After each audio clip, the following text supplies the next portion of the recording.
광야에서 우리 조상들에게 증거의 장막이 있었으니 이것은 모세에게 말씀하신 이가 명하사 그가 본 그 양식대로 만들게 하신 것이라. 우리 조상들이 그것을 받아 하나님이 그들 앞에서 쫓아내신 이방인의 땅을 점령할 때에 여호수아와 함께 가지고 들어가서 다윗 때까지 이르니라. 다윗이 하나님 앞에서 은혜를 받아 야곱의 집을 위하여 하나님의 처소를 준비하게 하여 달라고 하더니 솔로몬이 그를 위하여 집을 지었느니라. 그러나 지극히 높으신 이는 손으로 지은 곳에 계시지 아니하시니 선지자가 말한 바 주께서 이르시되 하늘은 나의 보좌요 땅은 나의 발등상이니 너희가 나를 위하여 무슨 집을 짓겠으며 나의 안식할 처소가 어디냐. 이 모든 것이 다 내 손으로 지은 것이 아니냐 함과 같으니라. 목이 곧고 마음과 귀에 할례를 받지 못한 사람들아, 너희도 너희 조상과 같이 항상 성령을 거스르는도다. 너희도 너희 조상과 같이 항상 성령을 거스르는도다. 이런 말씀입니다. 혹시 이 말씀을 누가 한 말씀인지 기억하시나요? 이 스데반이 한 말이에요. 이 스데반이 이 말을 한 다음에 어떤 일이 일어났었는지 혹시 기억하십니까? 네, 돌에 맞아 죽었습니다. 유대인들에게. 왜 죽었어요? 지금 그들이 믿고 있는 예루살렘 성전에 하나님이 안 계시다고 그러니까 죽었어요. 뭐 다른 이유도 물론 있는데, 그렇다면 스데반이 틀린 얘기 했습니까? 틀린 말 아니죠. 진실이에요. 이사야 66장에 나오는 말씀을 스데반이 인용을 한 거예요. 그러나 지극히 높으신 이는 손으로 지은 곳에 계시지 아니하시나니 선지자가 말한 바 주께서 이르시되 하늘은 나의 보좌요 땅은 나의 발등상이니 너희가 나를 위하여 무슨 집을 짓겠으며 나의 안식할 처소가 어디냐. 이 모든 것이 다 내 손으로 지은 것이 아니냐 함과 같으니라. 이사야 66장의 말씀입니다. 그래서 이제 그러면 우리가 여러 가지 생각을 하게 돼요. 분명히 성경을 보면은 그 성전에 하나님이 계신다 그랬고, 또 성전을 짓기 전에는 그 성막 시대 있잖아요. 출애굽 백성들이 어디를 가든지 이 성막을 이제 같이 이제 이동을 하면서 그 안에 법궤를 모시고 또 그 법궤 안에 하나님이 계시다. 이런 건 다 또 어떻게 된 얘기냐, 이제 우리가 그런 생각을 하게 되는데, 스데반은 그 성전에 하나님이 안 계시다고 이러고 있나, 어떻게 된 건가. 근데 스데반만 그랬느냐? 그렇지 않아요. 그 솔로몬의 기도를 보면은 솔로몬이 이제 아버지가 뜻을 이루지 못하고 아들 때로 넘긴 이 성전 건축을 하지 않습니까? 그래서 이 성전 건축을 다 마친 뒤에 성전 낙성식 하는 날 기도를 드리는데, 거기에 보면은 이때 이미 솔로몬이 이게 지혜로운 사람이기 때문에 이 사람의 손으로 지은 이런 건물 안에는 하나님이 계실 수가 없다는 것을 알고 있었던 것 같아요. 그래서 기도를 어떻게 하냐? 이르되, 역대하 7장 말씀이에요. 이르되 이스라엘의 하나님 여호와여, 천지에 주와 같은 신이 없나이다. 주께서는 온 마음으로 주의 앞에서 행하는 주의 종들에게 언약을 지키시고 은혜를 베푸시나이다. 주께서 주의 종 내 아버지 다윗에게 허락하신 말씀을 지키시되 주의 입으로 말씀하신 것을 손으로 이루심이 오늘과 같으니이다. 이스라엘의 하나님 여호와여, 주께서 주의 종 내 아버지 다윗에게 말씀하시기를 내 자손이 그들의 행위를 삼가서 내가 내 앞에서 행한 것 같이 내 율법대로 행하기만 하면 내게로부터 나서 이스라엘 왕위에 앉을 사람이 내 앞에서 끊어지지 아니하리라 하셨사오니 이제 다윗을 위하여 그 허락하신 말씀을 지키시옵소서. 그런즉 이스라엘 하나님 여호와여 원하건대 주는 주의 종 다윗에게 하신 말씀이 확실하게 하옵소서. 성전에 대한 말씀은 여긴 없는데 그 다음 구절에 잠깐 합니다. 하나님이 참으로 사람과 함께 땅에 계시리이까 보소서 하늘과 하늘들의 하늘이라도 주를 용납하지 못하겠거든 하물며 내가 건축한 이 성전이오리이까. 이렇게 기도를 드렸어요. 그러니까 성전을 건축하긴 했지만은 솔로몬 마음에는 항상 이런 별거 아닌 거, 사람의 손으로 지어진 이런 건축물에 과연 하나님이 거하실까 하는 이런 의문을 분명히 가지고 있었을 것 같아요. 그래서 이 성전 건축의 실제적인 어떤 의미는 적어도 솔로몬에게 있어서는 그 성전 건축을 통해서 이제 하나님이 거기에 계신다라는 것보다는 이 다윗이 꿈꾸던 그 하나님의 어떤 특별히 세운 이 다윗이라고 하는 이 기름 부음 받은 자와 또 그 왕족, 신학, 이 성립에 맞아면 더 중심이 있단 말이에요. 그러니까 그거를 우리 아버님하고 다윗 왕하고 하나님이 약속을 하셨으니 그걸 지켜주십시오. 이 기도의 중심이 이제 거기 있는 것을 알 수가 있어요. 예수님도 성전에 하나님이 계시다고 믿지는 않았던 것 같습니다. 이런 피지컬 로케이션에 하나님이 계신 거다. 이건 이제 당시에 유대인들이 전반적으로 믿던 거예요. 그 가운데는 내심 안 믿는 사람도 있었을 거예요. 솔로몬과 같은 지혜로운 사람은 그렇게는 아마 안 믿었을 것 같아요. 그렇지만 일반 대중들한테는 그게 통했고, 그래서 이 성전이라는 것은 보통 사람들에게는 하나님이 계신 곳이에요. 그렇게 믿었기 때문에 그 모든 것이 그 성전 중심으로 돌아갔고, 그런 분위기 속에서 예수님은 약간 말하자면 어긋장을 놓으시죠. 그러니까 5천 군중을 먹이시는 때가 사실은 6월절이거든요. 그 6월절에는 다 성전으로 가게 돼 있어요. 근데 예수님은 안 올라가요. 요한복음이 그래요. 그래서 거기서 군중을 먹이시는데 그 먹이시는 게 원래 그 6월절 식사예요. 6월절 만찬.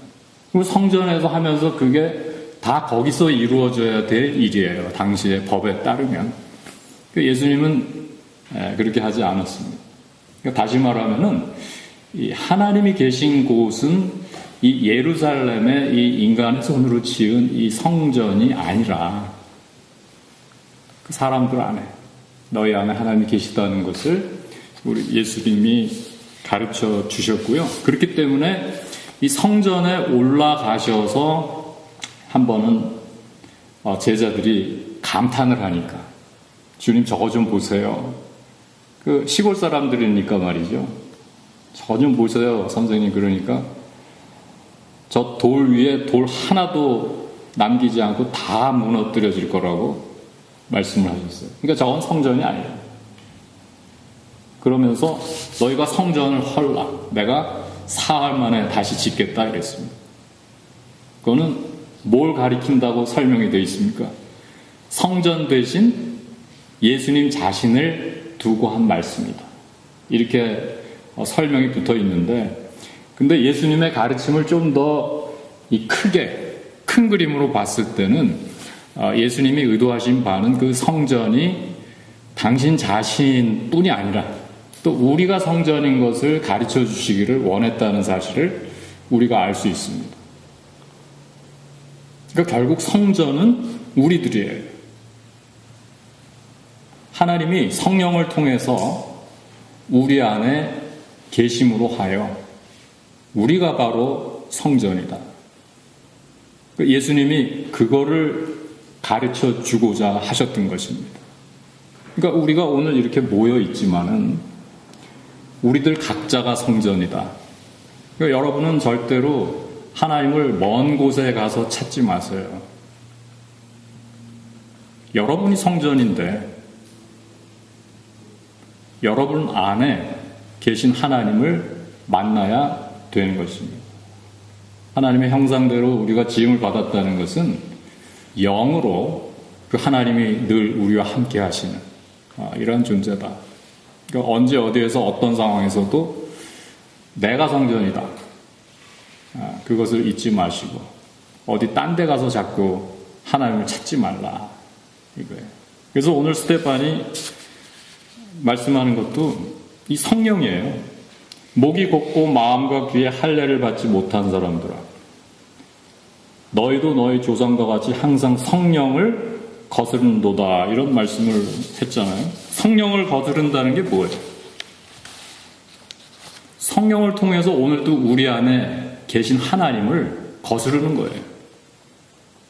성령을 통해서 오늘도 우리 안에 계신 하나님을 뭘 자꾸 가지고 가리우는 겁니다. 우리 안에 저 깊은 산 속에 있는 청정한 샘과 같은 맑은 샘이 있어요. 근데 거기다 자꾸 쓰레기를 쌓아요. 그게 성령을 거스르는 거예요. 죄와 관계된 거죠. 또 우리 안에 이 등불이 있어요. 근데 등불을 자꾸 뭘로 가려요, 이렇게. 그러니까 예수님이 누구든지 등불을 켜서 말 아래나 문 밑에 두지 않고 등경 위에 둔다. 근데 자꾸 우리가 말 아래 두려고 그러고 저 문 밑에 두려고 그러고 소쿠리도 덮으려고 그러고, 이게 다 우리의 죄가 하나님을 가리우는 거라 이거예요. 그러니까 우리는 그렇게 하지 말자. 우리가 성전이다. 것입니다. 그렇다면 우리가 성전이면서도 성전을 모르는 이유가 무엇인가? 우리가 성전이면서도 성전됨을 느끼지 못하는 이유가 무엇인가? 그분이 안 계셔서가 아니고 이 모든 것들이 죄 때문이라. 그래서 예수가 오셨다는 것입니다. 예수께서 십자가에서 죽으심으로 우리 내면에 갇혀져 있던 하나님을 해방해 주셨어요. 죄로 인해서 저 깊은 곳에 우리가 항상 이렇게 짓눌러 왔던 하나님, 우리 안에 계시지만 우리가 깊이 감춰졌던 그 하나님을 다시 이렇게 꺼내 주셨다. 우리를 죄에서 해방시킴으로 우리가 이렇게 되었다. 그래서 인간의 죄가 아무리 깊다고 해도 우리 안에 있는 이 원천 자체를 아주 없앨 수는 없거든요. 또 사람이 아무리 병들고 썩었다고 해도 그 깊은 곳에 계신 그 하나님의 형상을 없앨 수는 없다.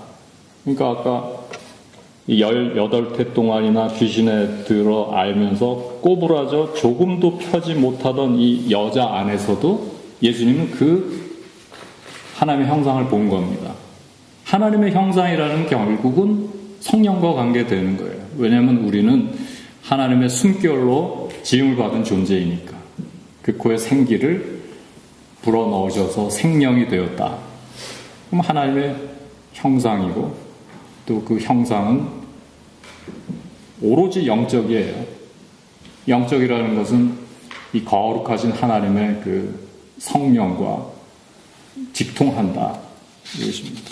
그래서 여러분이 아무리 고통스럽고 여러분에게 아무리 어려운 일이 있고 여러분 마음이 아무리 무겁고 힘들고 걱정과 근심에 눌렸다고 해도 또 고향을 떠나서 힘들다 해도 그리고 뭐 여러분이 뭐 현실적인 여러 문제들이 있잖아요. 우리 모두. 요즘은 특히 이 코로나 이후 여러 가지 복잡한 상황으로 인해서 또 경제가 굉장히 어려워요. 누구나 다 경험하고 있는 걸 거예요. 그리고 어떨 때는 우리가 사는 이 세상 자체가 너무 악합니다.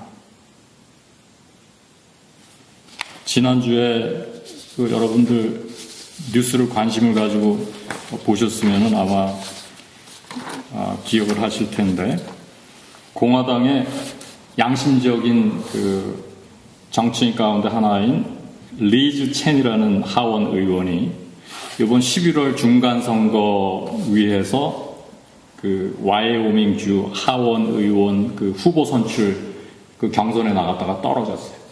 원래 공화당 내 서열 3위였습니다. 근데 그 의원총회 의장직에서도 쫓겨난 바가 있는데 그 이유가 다 뭐냐? 이분이 트럼프를 탄핵해야 된다. 진실을 말한 거죠.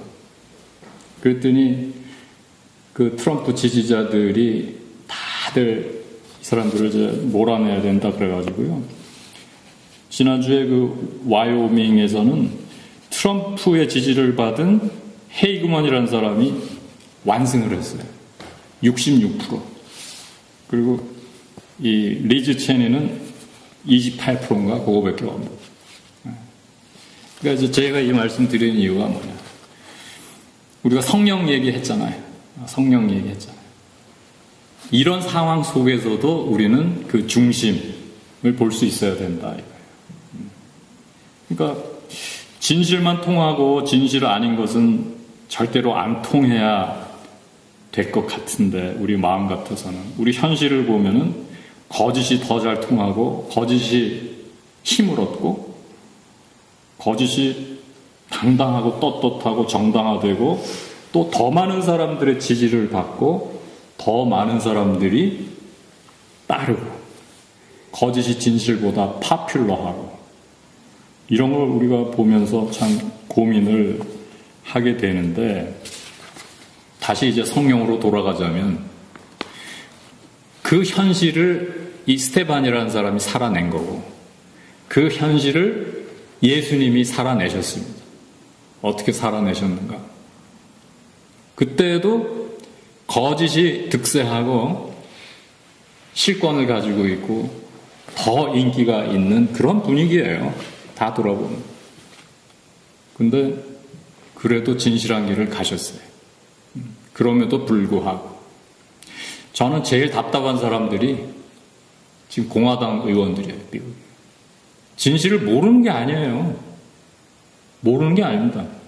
근데 진실을 말했다가는 리즈 체니 같이 된다는 걸 알고 있어요, 이 사람들이. 그래서 진실을 얘기를 안 합니다. 근데 이 스테반 같은 사람, 또 예수님, 그럼에도 불구하고 진실된 길을 가셨다. 그리고 그 결과는 돌에 맞아 죽거나 십자가에 달려 죽으신 거다. 라고 했을 때 우리가 예수 그리스도를 믿는다는 게 과연 무언가? 예수님을 믿는다는 과연 무언가? 생각하게 되는 거예요. 그래서 저는 오늘 이 말씀을 무슨 이래야 된다 저래야 된다 이런 말씀을 드리려고 하는 거라기보다는 좀 고민해보자. 같이 고민해보자. 참 예수 믿는다는 게 쉬운 게 아니다 이게. 고민해보자.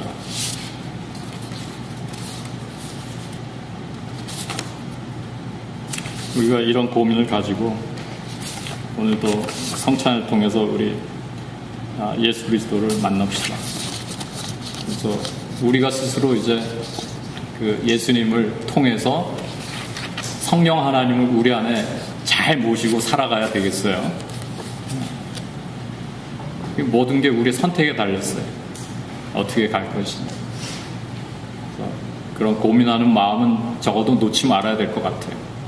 오늘 성찬을 받을 때 다시 그 흐트러졌던, 약해졌던 그 우리 속의 하나님이 다시 힘을 얻으시고 쓰레기들은 다 쓸어내고 보혈의 힘으로 우리가 다시 성전이 돼서 좀 정말 예수님처럼 또 이 스테반처럼 정말 부끄러움이 없는 그 성전의 모습으로 우리가 살아갈 수 있게 되기를 기도합니다. 우리 주신 말씀 묵상하면서 성찬을 받읍시다.